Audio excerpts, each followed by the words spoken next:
தாய்ப்பால் கிடைக்காததுக்கு என்ன காரணம் அப்படின்னு சொன்னா, குடல்ல சிறுகுடல்ல இருக்கிற நியூட்ரியன்ட் வந்து சரியா உரியக்கூடிய தன்மை அந்த குடலுக்கு இல்லைன்னு அர்த்தம். அப்ப சாப்பிட்ற உணவு டைஜஸ்ட் பண்ணி ஜீரணத்துக்கு உட்படுத்தப்பட்டு அது குடல் உறிஞ்சுகள் மூலமா விட்டமின், மினரல்ஸ் அது எல்லாமே நியூட்ரியன்ட் என்ன பண்ணும், குடல் உறிஞ்சி மூலம் உறிஞ்சப்பட்டு உடலுக்கு செலுத்தணும்.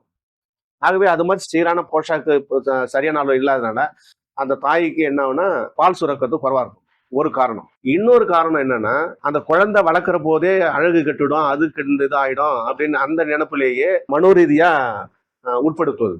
அப்படி மனோரீதியா உட்படுத்தின பிறகு என்னன்னா, அந்த குழந்தை பிறந்த பிறகு பால் கொடுக்கக்கூடாது மைண்ட் செட்டோடவே இருக்கிறது.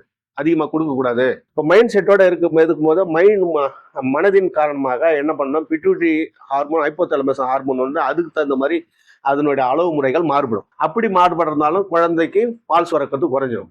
ஆனா உண்மையா வந்து ஒரு தாய் குழந்தை அழற சத்தம் கேட்ட உடனே தாய்க்கு தானா பால் சுரக்கணும். அதுதான் உண்மையான பாசம். அப்ப பால் கொடுக்கூடாதுன்னா அவங்களுக்கு சுரக்காது, அவங்கள எதிர்பார்க்கவும் கூடாது. புரியுங்களா? ஆனா என்ன பண்ணலாம், நம்ம என்ன பண்ண அப்படிப்பட்டவங்களுக்கும் பால் சுரக்க வச்சிடலாம். எப்படி அப்படின்னா, நியூட்ரனை நம்ம பேலன்ஸ் பண்ணி பால் சுரக்க வைக்கணும். அது என்னன்னா முதன்மை இடத்துல இருக்கக்கூடியது இந்த புள்ளி தான்.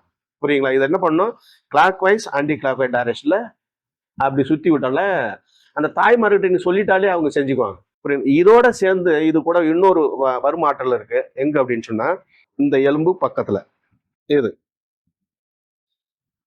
இதோட இது இது ஒண்ணு மட்டுமே இல்ல, இதோட சேர்ந்து இது வந்து சிறுகுடலுடைய சோர்ஸ் பாயிண்ட். சிறுகுடலுக்கு செல்லக்கூடிய இன்குய் யாங்குய், இன் சக்தி ஓட்டம், யாங் சக்தி ஓட்டம்.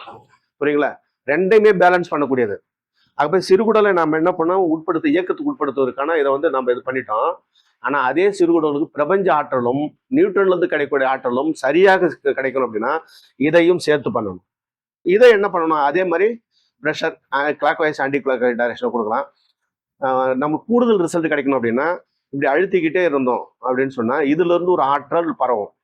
நிச்சயமா இதுல தெரியும். ஏன் தெரியும்னா, நம்ம ஏற்கனவே நேற்று சொல்லியிருக்கோம், என்ன சொல்லியிருக்கிறோம், எந்த ஜோன் வந்து எக்ஸஸோ அதுல இருந்து வரும்போது அந்த எனர்ஜி ஃப்ளோவை அவங்களால உணர முடியும். தெரியுதுங்களா? உணர முடியும். இந்த எஃபெக்ட் டைம் எதுல பார்க்க முடியாது, யூரினரி பிளாடர்ல பார்க்க முடியாது. ஏன்னா அது அது வந்து ஏற்கனவே ரெசிஸ்டன்ஸியா இருக்கு. அப்ப எக்ஸஸ் எனர்ஜி பாஸ் ஆகுது அவங்களால உணர முடியும். நம்ம அழுத்து கொடுத்தோடனே உள்ள போகும். எது வரைக்கும் வருதுங்க, அது கழுத்து இது தொண்டை வரையிலும் வருதான். அப்ப அந்த மாதிரி பாஸ் ஆயிடுச்சு அப்படின்னு சொன்னாலே நமக்கு விட்டுலாம். அல்லது வந்து துடிப்பு வரும். இந்த ஸ்டிக்கர் போட்டு இருக்கிறதுனால துடிப்பு வரதோ என்னால் உணர முடியலன்னு நினைக்கிறேன். புரியுங்களா? அது மாதிரி பாஸ் ஆனோடனே இது முடிஞ்சிடும். ஆகவே இந்த ரெண்டுமே வந்து ரொம்ப அவசியமானது.